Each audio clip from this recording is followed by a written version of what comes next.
12वीं कक्षा के विद्यार्थी ध्यान देंगे।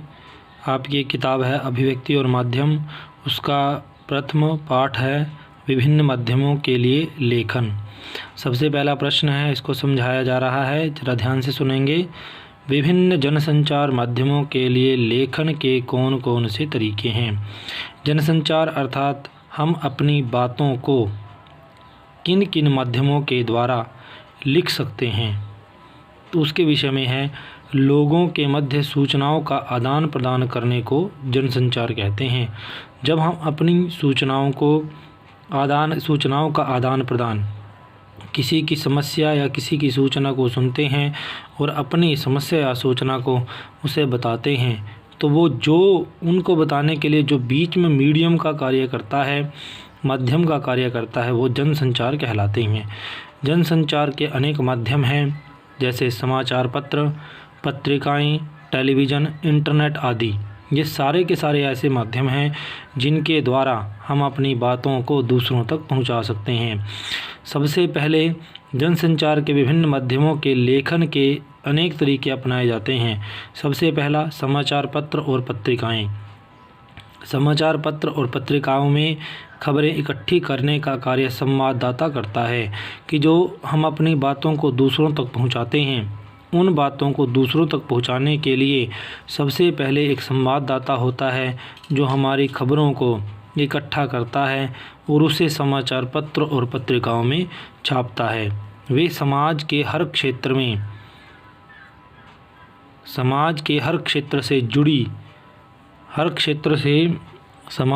क्षेत्र से खबरें इकट्ठी करके उन्हें संपादक के पास भेजता है। अर्थात वो जो संवाददाता होते हैं वो समाज के हर क्षेत्र से, चाहे वो राजनीति से संबंधित हो, चाहे वो स्वास्थ्य से संबंधित हो, चाहे वो शिक्षा से संबंधित हो, चाहे वो मंत्री से संबंधित हो, जैसी खबर होगी उस खबर को इकट्ठी करेगा और उसे संपादक के पास भेजता है।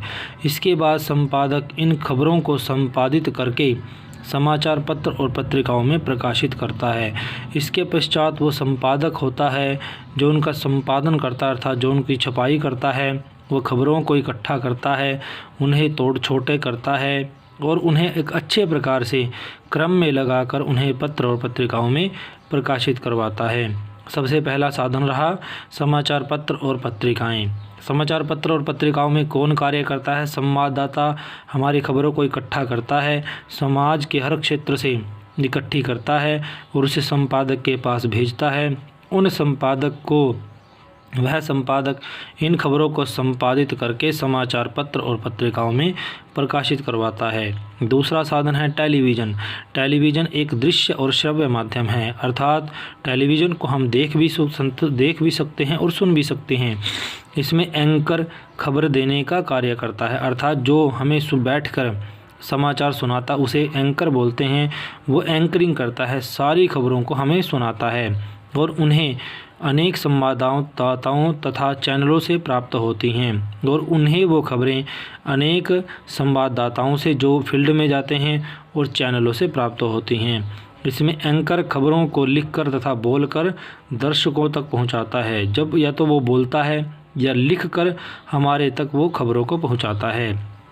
सबसे पहला साधन रहा समाचार पत्र और पत्रिकाएं। समाचार पत्र पत्रिकाओं में क्या क्या कार्य होते हैं? एक संवाददाता होता है, यह समाज के हर क्षेत्र से सारी खबरों को इकट्ठा करता है, फिर उसे संपादक के पास भेजता है। संपादक उन्हें संपादित करता है और संपादित अर्थात उन्हें पत्र पत्रिकाओं में प्रकाशित करवाता है। दूसरा साधन है टेलीविज़न। टेलीविज़न एक देखने वाला और सुनने वाला माध्यम है, दृश्य और श्रव्य देखना और सुनना का माध्यम है। इसमें जो हमें समाचार सुनाता है वो एंकर होता है। वो एंकर हमें खबर देने का कार्य करता है। वो उसे कहाँ से मिलती है? अनेक संवाददाताओं से जो फील्ड में होते हैं उनसे मिलती है या चैनलों से प्राप्त होती हैं और इनमें एक एंकर खबरों को लिखकर या बोलकर हमारे तक पहुंचाता है। तीसरा साधन है रेडियो। रेडियो एक श्रव्य माध्यम है, अर्थात सुनने का माध्यम है, जिस पर वाचक बोलकर सूचनाएं संप्रेषित करता है। अर्थात रेडियो पर जो बोलने वाला होता है वो सूचनाओं को हमारे तक बोलकर भेजता है। वाचक ही खबरों को एकत्र कर उनका संपादन करता है। इसमें केवल वाचक ही, रेडियो में जो वाचक होता है वो ही खबरों को इकट्ठा करता है और उन्हीं खबरों को इकट्ठा करके वो संपादित करता है, अर्थात हमारे तक भेजता है। इंटरनेट यह एक ऐसा माध्यम है जिस पर संपूर्ण संसार की सूचनाएं प्राप्त होती हैं। इस पर संसार के हर कोने से सूचनाएं लिखकर भेजी जाती हैं जिन्हें कभी भी पढ़ा जा सकता है। अर्थात इंटरनेट एक ऐसा माध्यम है जिस पर संपूर्ण सूचनाएं, किसी प्रकार की सूचना, चाहे शिक्षा से संबंधित, स्वास्थ्य से संबंधित, राजनीति से संबंधित, छोटे से छोटे विषय पर भी हम सर्च कर सकते हैं, बड़े से बड़े विषय पर भी सर्च करते हैं। यानी सभी प्रकार की सूचनाएं हमें इंटरनेट से प्राप्त हो सकती हैं जिसको हम कभी भी पढ़ सकते हैं। ये पहला प्रश्न हुआ। विभिन्न जनसंचार के कौन कौन से साधन है? सबसे पहले समाचार पत्र, दूसरा टेलीविज़न, तीसरा रेडियो और चौथा इंटरनेट। अब दूसरा प्रश्न आता है, जनसंचार माध्यम में प्रिंट माध्यम का क्या महत्व है? अर्थात प्रिंट माध्यम में जो छपाई होती है उसका क्या महत्व है? प्रिंट माध्यम में शब्दों का स्थायीपन होता है। अर्थात प्रिंट माध्यम अर्थात छापने की क्या विशेषता है, क्या महत्व है? क्योंकि इसमें शब्दों का स्थायीपन होता है। जब हम किसी चीज़ की छपाई कर देते हैं तो वो वहीं पर ही रहता है, अर्थात उसको हम किसी प्रकार से उसके साथ कोई छेड़खानी नहीं कर सकते, उसे मिटाकर दूसरी उसकी जगह नहीं लिख सकते, उसमें स्थायीपन आ जाता है। लंबे समय तक पढ़ सकते हैं। हम एक बार किताब को लिखते हैं, चाहे 200 साल बाद, 100 साल बाद, कितने साल मर्जी उठाओ तो हम उसे पढ़ सकते हैं। प्रिंट माध्यम से लिखित भाषा का विस्तार होता है। अर्थात प्रिंट माध्यम जब हमारे सामने कोई चीज़ छपकर आती है तो उस भाषा का विस्तार हो जाता है, चाहे वो हिंदी हो, चाहे इंग्लिश हो, चाहे अंग्रेजी हो, चाहे पंजाबी हो, चाहे संस्कृत हो, कोई भी भाषा हो, जिस भाषा में वो छपी होगी उस भाषा को लोग जानेंगे, उस भाषा को लोग पढ़ने की कोशिश करेंगे और जिसे हम लंबे समय तक सुरक्षित रख सकते हैं। यह चिंतन, विचार, विश्लेषण का माध्यम है। अर्थात जब हमारे पास प्रिंट माध्यम होगा तो हम उसको पढ़कर उस पर सोच विचार करेंगे, अपने विचारों को रखेंगे और उस पर उनका विश्लेषण करेंगे, जिसके द्वारा गूढ़ और गंभीर बातें भी लिखी जा सकती हैं। इसके अंतर्गत छपने वाले आलेखों में अशुद्धियों को दूर करके पुनः प्रकाशित किया जाता है। अर्थात पहले हम किसी चीज़ की छपाई करते हैं, उसके पश्चात अगर उसमें कहीं अशुद्धियाँ होती है तो उसे दूर करके हम पुनः प्रकाशित कर सकते हैं। प्रिंट माध्यम एक प्रामाणिकता का आधार है कि जिस प्रकार कोर्ट में हमारे संविधान की जो अनेक अनुच्छेद हैं उन अनुच्छेदों को प्रामाणिकता का आधार मानकर जज या वकील उन पर अपनी राय देता है, उसी प्रकार प्रिंट माध्यम भी एक प्रामाणिकता का आधार हो जाता है। ये 2 प्रश्न हुए मुद्रित प्रिंट माध्यम। अब इसके बाद आगे जो प्रश्न है, मुद्रित या प्रिंट माध्यम में रेडियो समाचार की क्या भूमिका है? मुद्रित का मतलब होता है कि छपा हुआ, कि छपे हुए माध्यम में, प्रिंट माध्यम में रेडियो की क्या भूमिका है? रेडियो एक श्रव्य माध्यम है। अर्थात रेडियो क्या है? सुनने के द्वारा, रेडियो को हम केवल सुन सकते हैं, इसके द्वारा ध्वनियों के माध्यम से खबरों को संप्रेषित किया जाता है। अर्थात हमारे तक जो आकाश में जो सैटेलाइट स्थापित किए जाते हैं उनके द्वारा खबरें हमारे तक आती हैं। रेडियो समाचार उल्टा पिरामिड शैली में लिखा जाता है। जो शैलियाँ हैं उस शैली के विषय में आती है कि रेडियो समाचार जो लिखने की शैली है वो उल्टा पिरामिड शैली है। इसमें अनेक संवाददाता खबरें एकत्र करके उन्हें संपादित करते हैं। इसमें अनेक संवाददाता होते हैं और वह खबरों को इकट्ठा करते हैं और उसे संपादित करते हैं। वाचक इन खबरों को श्रोताओं के सामने प्रस्तुत करता है। इस प्रकार मुद्रित माध्यम में रेडियो समाचार की महत्वपूर्ण भूमिका है। आगे आ जाता है, रेडियो समाचार एवं सामान्य समाचारों की संरचना किस हद पर आधारित होती है? फीचर से क्या समझते? सबसे इम्पोर्टेंट प्रश्न, रेडियो समाचार एवं समाचार पत्रों के समाचारों, फीचर आदि की संरचना उल्टा पिरामिड शैली में होती है। जो रेडियो समाचार हम लिखते हैं उन रेडियो समाचारों की जो शैली होती है उल्टा पिरामिड शैली होती है। यह समाचार लेखन की सबसे महत्वपूर्ण और प्रसिद्ध शैली है। 90% समाचार और कहानियाँ इसी शैली में होती हैं। कौन सी? उल्टा पिरामिड शैली में। इस शैली में खबर के अत्यंत महत्वपूर्ण तथ्य को सर्वप्रथम लिखा जाता है। सबसे पहले जो महत्वपूर्ण तथ्य उसको लिखा जाता है और बाद में कम महत्वपूर्ण तथ्यों को लिखा जाता है। इसमें कहानी की तरह क्लाइमैक्स अंत की तरह आरंभ में होता है। ये शैली है 3 भागों में बांटी हुई है, इंट्रो, मुखड़ा, बॉडी या समापन। ये सबसे इम्पोर्टेंट प्रश्न है।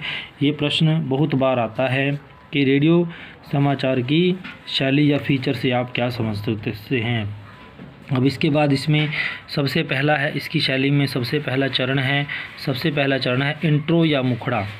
समाचार में इंट्रो अथवा लीड को मुखड़ा भी कहा जाता है। अर्थात जैसे फिल्म में एक जो नायक होता है वो लीड रोल करता है, उसी प्रकार समाचारों में इंट्रो को भी लीड यानी मुखड़ा कहा जाता है। इसमें समाचार के मूल तत्वों को प्रारंभ की 2-3 पंक्तियों में लिखा जाता है कि कई बार वो समाचारों को बड़े उसमें हाईलाइट कर देते हैं कि सारी खबर को केवल 2 या 3 पंक्तियों में लिख देते हैं। यह समाचार का महत्वपूर्ण भाग है, इसको हम बोलते हैं इंट्रो।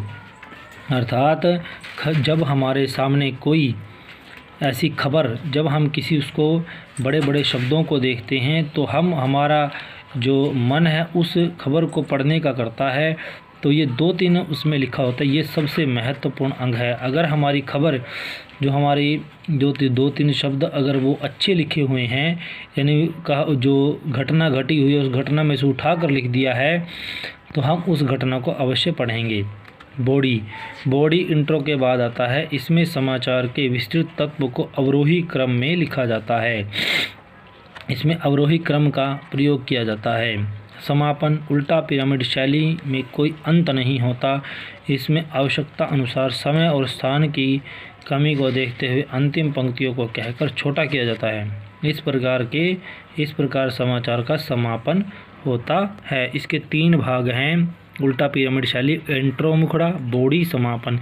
इंट्रो मुखड़ा किसे कहते हैं कि जब हम, यह सबसे महत्वपूर्ण इसका अंग है, इसको मुखड़ा भी, लीड अथवा मुखड़ा भी कहते हैं। इसमें समाचार के मूल तत्वों को, जो घटना घटती है उसकी कहानी को, उसकी मूल जो घटना उसको 2 या 3 पंक्तियों में बड़ी करके लिख देते हैं। यह समाचार का महत्वपूर्ण अंग होता है। बॉडी इंट्रो के बाद लिखा जाता है।